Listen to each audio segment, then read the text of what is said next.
Hello friends, welcome to latest basic banking knowledge bites YouTube channel. In today's video, let's learn about digital payment methods used in India and more about official KYC documents necessary to open your bank account. These digital payments are nothing but transactions that takes place via online modes. Now we will see in detail one by one.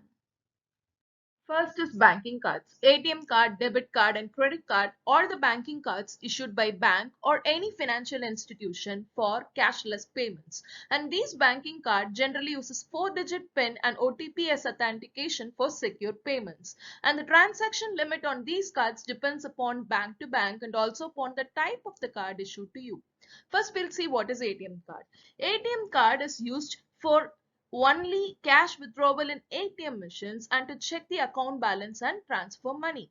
ATM cards are not accepted for online payment or not accepted at any POS terminal. The basic difference between ATM card and a debit card is in ATM card you will not find any logo of payment network like MasterCard or Visa in it. But in debit card you will find payment network logos like MasterCard or Visa or RuPay in it. ATM cards are issued to less educated people who doesn't know how to use smartphone technology. Next we have debit card. Once you open any bank account, bank issues debit cards which uses PIN number to operate your debit card, and this PIN number should be set initially by visiting your nearest ATM machine or through SMS or internet banking. And the debit cards are basically meant for cash withdrawal. It can be swiped at POS terminal for cash less transactions, and the debit card is directly linked to your bank account. Hence, for each transaction, money will be debited from your account instantly. Normally, banks allow up to 5 transactions if it is own ATM and 3 free transactions at other banks ATM per month. If this limit exceeds, you will be charged rupees 21 per transaction. Next, we have credit card.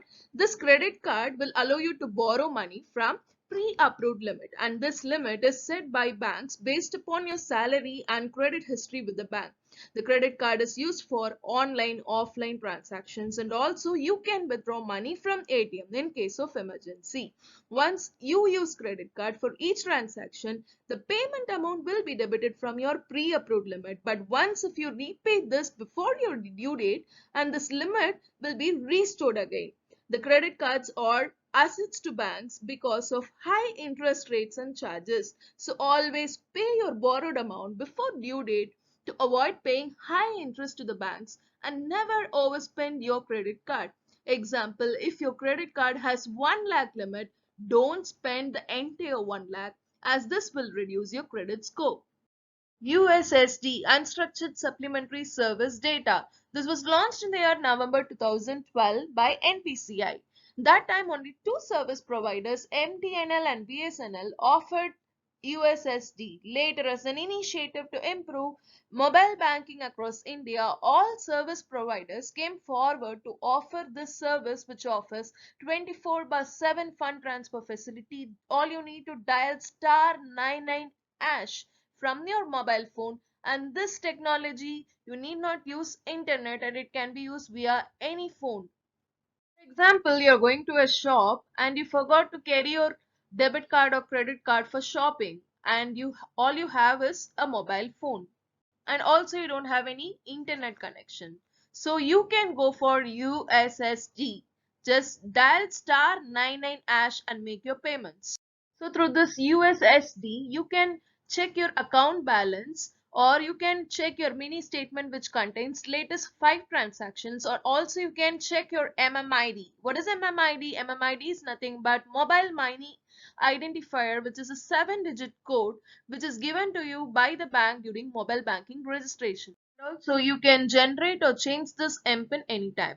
To use USSD in your mobile phone, first activate USSD by dialing star 99 hash and then select your bank account details. Then generate UPI PIN by dialing star 99 hash and then set your 4-digit PIN by using the methods displayed here.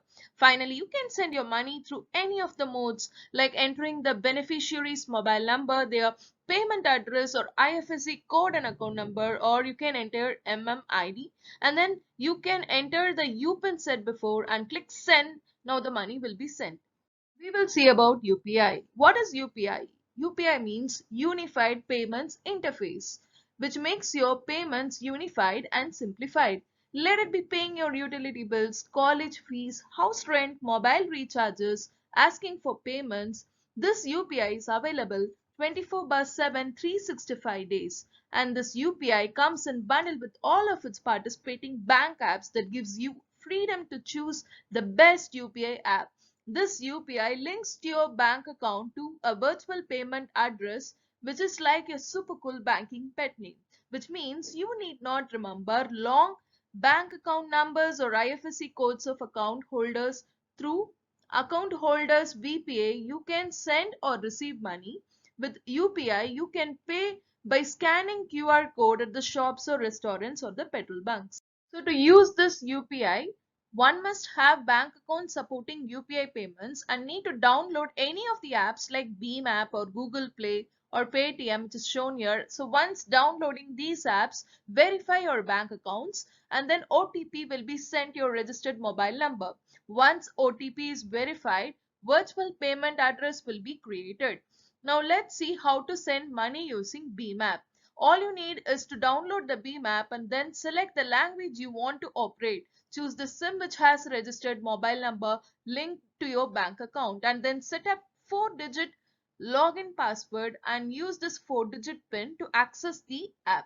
And then select the bank account details and set your UPI PIN by entering your debit card last 6 digit and expiry date of your debit card. Now the bank account is registered and ready for UPI payment.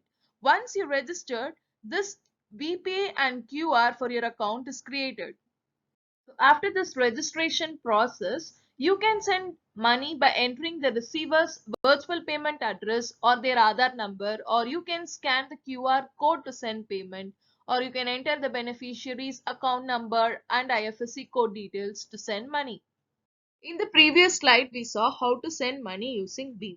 Now we will see what is Beam. Beam means Bharat Interface for Money, which is a payment app that works on UPI system. It allows you to send or receive money with a virtual payment address instantly. Using Beam, money can be sent and received on all days in a year round the clock. You need not provide bank account details such as account number or IFSC code of the beneficiary. Here, all the transactions are carried using virtual payment address or the Aadhaar number or the mobile number of UPI linked account holders. Also, you can pay by using scanning the QR code, and this Beam is completely free and there is no charge for the transactions made using Beam app. But there comes a limit, that is only 40,000 rupees can be sent via this Beam app.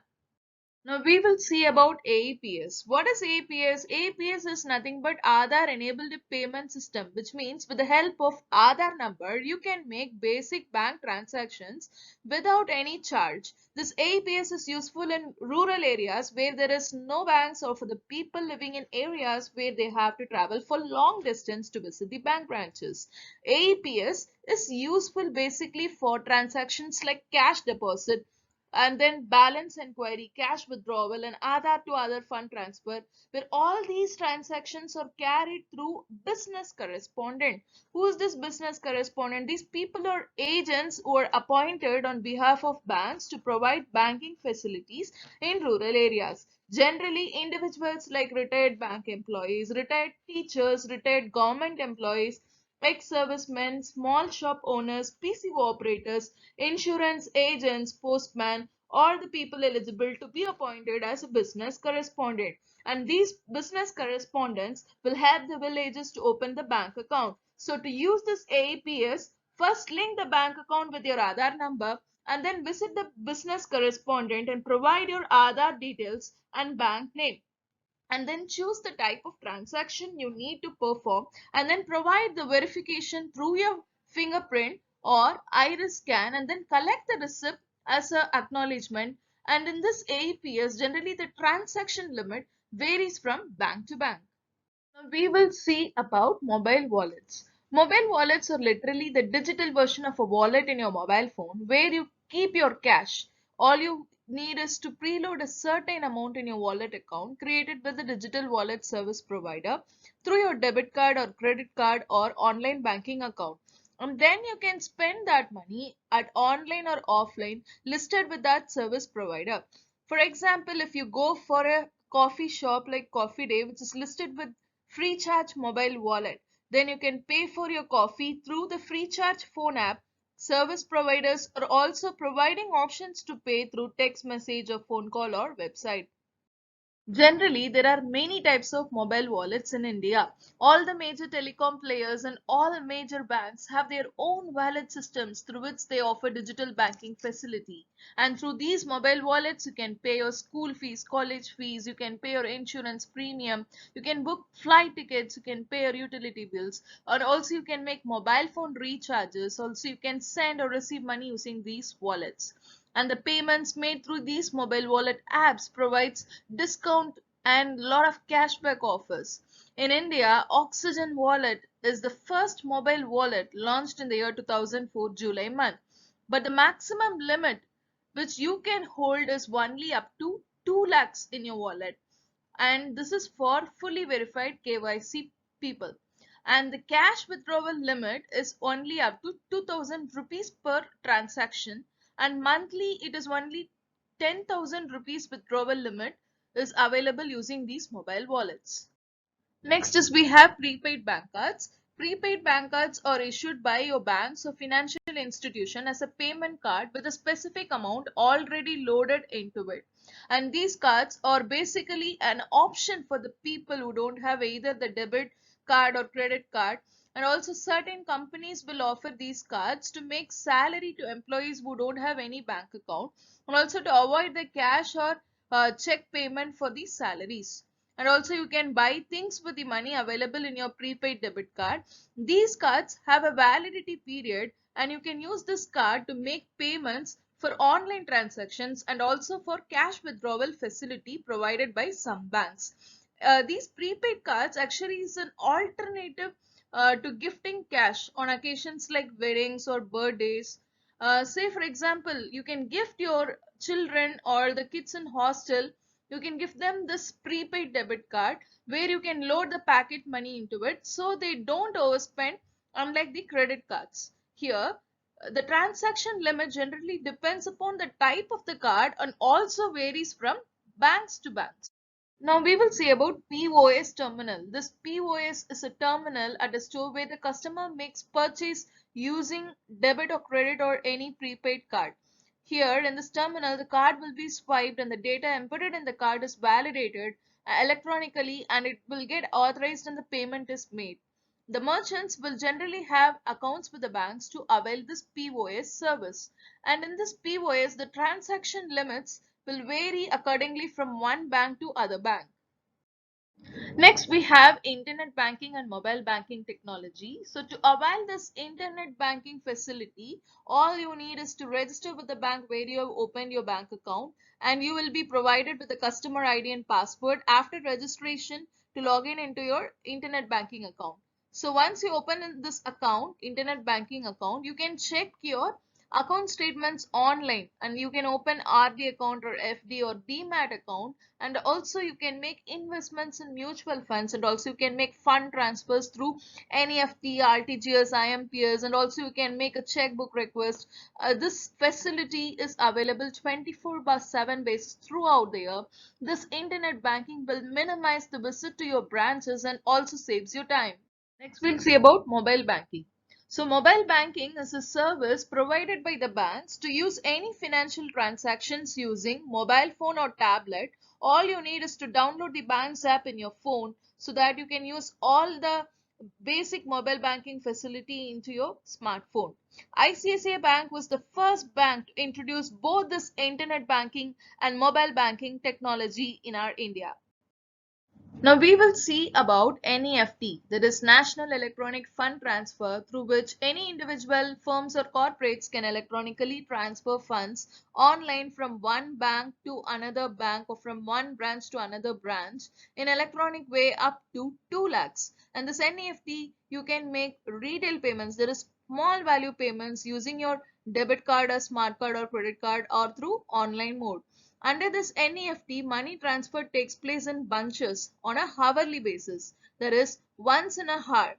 For example, if a customer is giving NEFT request to a bank branch at 12:10 a.m., your NEFT transaction will take place at 1 o'clock, that is exactly after 1 hour.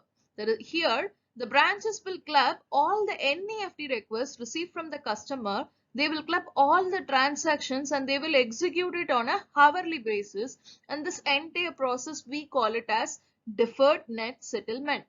If the remitter or the sender don't have any bank account, then he can send only up to 50,000 rupees to the beneficiary. So in order to send more than 50,000 rupees to the beneficiary account, it's mandatory for the sender to hold the bank account.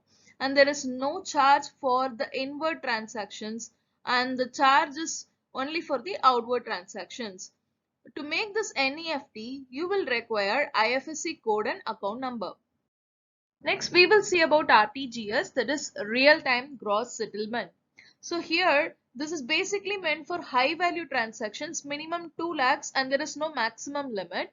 It will be sent instantly on a real-time basis or within 30 minutes. Say for example, if you're giving RTGS request at 12 a.m., here the money will be sent immediately on a case-to-case basis. There are no charges for inward transactions. In case if it is outward transaction, in case of other banks, then in between 2 to 5 lakhs, if you want to send amount, then the remitter or the sender must pay 24 rupees and 50 paise per transaction, excluding the tax amount. In case for the outward transaction, if the amount is between 5 to 10 lakhs, then the sender must pay 49 rupees and 50 paise as a charge. This excludes the tax amount. Now we will see about micro ATMs. So it is a mini version of ATM, and these are generally card swiping devices used by the business correspondents to deliver basic banking services like cash deposit, cash withdrawal, fund transfer, balance inquiry. Now we will see how this works. First, you have to go through the verification process where the Aadhaar card number along with the fingerprint will be scanned, or in case if you have debit card, it can also be swiped in that device. So once this verification is completed, the micro ATM will display the transaction options which you require to perform. Select the desired option and the device will process the transaction and receipt will be generated, and also you will get the SMS alert for the transaction you made. Generally, people in rural areas don't know to use the internet banking technology. So the micro ATMs will be a solution for the people in rural areas to carry out their basic banking transactions. Using this micro ATM, one can withdraw up to only 50,000 rupees per day. Now we will see about KYC. This is customers' ID proof and address proof is generally collected while opening any bank account in order to prevent the money laundering. So what is money laundering? Money laundering is dirty money or black money or illegitimate money entering into legitimate financial system.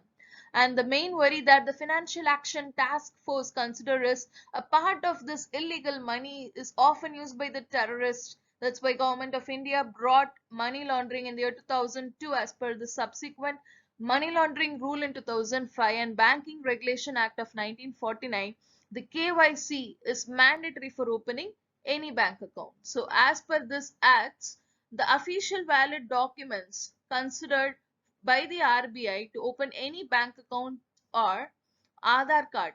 That is, these cards are issued by the Unique Identification Authority of India, and then voter ID card provided by the Election Commission, and then driving license, and then we have passport, PAN card, and then NREGA card. What is this NREGA? This means this is an employment card provided under the government program, that is National Rural Employment Guarantee, which provides 100 days employment to unskilled workers. And if you don't have any of these documents mentioned in this slide, then also you can open the bank account. That is, you can provide any ID card with a person's photograph which is issued by central or state government, or the stationary or regulatory authorities like SEBI, IRDA, public sector undertakings, scheduled commercial banks, and then public financial institutions. So through these documents also you can open the bank account. Or if you can open also if a gazetted officer issues a letter with attested photograph of the person, that can also be considered. This is all about KYC. Please like and subscribe to my channel and click on the bell icon to get the latest notifications. Thanks for watching. Take care.